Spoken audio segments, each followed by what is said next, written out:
You know, when we think of a great philosopher, we probably picture a quiet study, a brilliant mind just emerging, fully formed. But what if a world changing philosophy wasn't born in a library at all?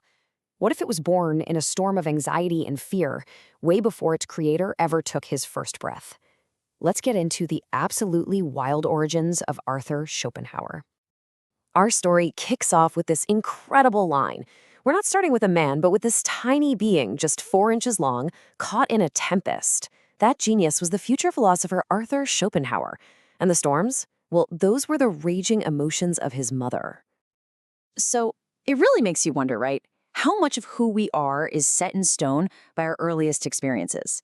We're going to see how one of history's greatest pessimists might have been forged in this incredibly chaotic beginning. Get this. His mother's womb is described as a roiling amniotic sea, and it was anything but peaceful. The source material says it was steeped in anger, fear, and the sour chemicals of despair. So Schopenhauer's very first lessons, they were in pure, unadulterated stress. Okay, so who was the architect of all this chaos? Let's meet Heinrich Florio Schopenhauer, Arthur's father. This was a man driven by a singular, all-consuming ambition to secure his family's business dynasty, and he did not care what it cost. And you have to understand the stakes were incredibly high. The Schopenhauer Mercantile House wasn't just some business, it was a legacy. I mean, this was a firm that once hosted Catherine the Great and was courted by the King of Prussia. Heinrich felt the enormous weight of that powerful family name on his shoulders. And this right here was his entire motivation. On one side, you have his home city, Danzig, which was just crumbling under political turmoil. And on the other, England, which to him was the rock. It was stability, a safe haven for his family, and more importantly, for his business. This is the key to his whole crazy plan. And here's the kicker. His son's name wasn't some sentimental choice. Nope. It was a cold, hard business calculation. He picked the name Arthur because it was spelled the same everywhere. And, crucially, it was an English name for the English-born son he was absolutely determined to have. He was basically engineering an heir who could operate seamlessly in the new world he was building. But here's where the plan starts to fall apart, because there was one crucial and very unwilling participant in this grand scheme. Heinrich's pregnant, teenaged wife, Johanna. And her experience is what turns this from a story of ambition into a story of trauma. I mean, think about it. She's a teenager, this is her first pregnancy, and all she wanted was the simple comfort of her own mother. That's it.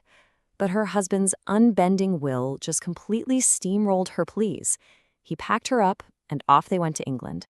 But then, in London, something totally amazing and unexpected happened. Away from her husband's oppressive vibe, Joanna just blossomed. Her natural charm and ebullient spirit made her a star. For a little while, she actually found friendship and real happiness. Yeah, that wasn't going to last. Her happiness was way too much for the dour and anxious Heinrich to handle. His jealousy just spiraled into this full-blown panic. He was losing control of the situation, and he had to do something drastic. And here it is, in her own devastating words. He just snaps.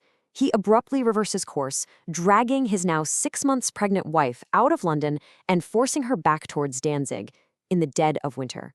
This wasn't a logical move. It was pure panic. Just look at this timeline. The sheer chaos of this journey is just staggering.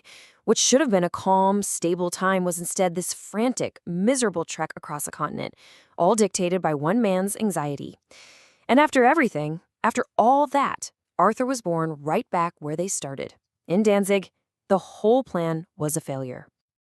Okay, so let's tie this all together. You have this perfect storm of fear, anxiety, and just utter helplessness. How could that not shape the mind of the unborn child at the very center of it all? This wasn't just a difficult pregnancy. It was like a recipe for turmoil.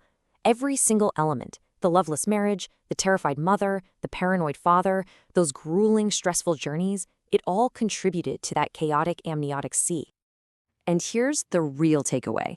Schopenhauer's very first lessons about life, that it is filled with anxiety, suffering, and the irrational whims of other people, were learned before he ever took a single breath, and he never, ever forgot them. And that leaves us with this pretty profound thought. Schopenhauer's whole story suggests that the lens through which we see the world might be ground and polished long before we're even aware of it. It really makes you wonder, doesn't it?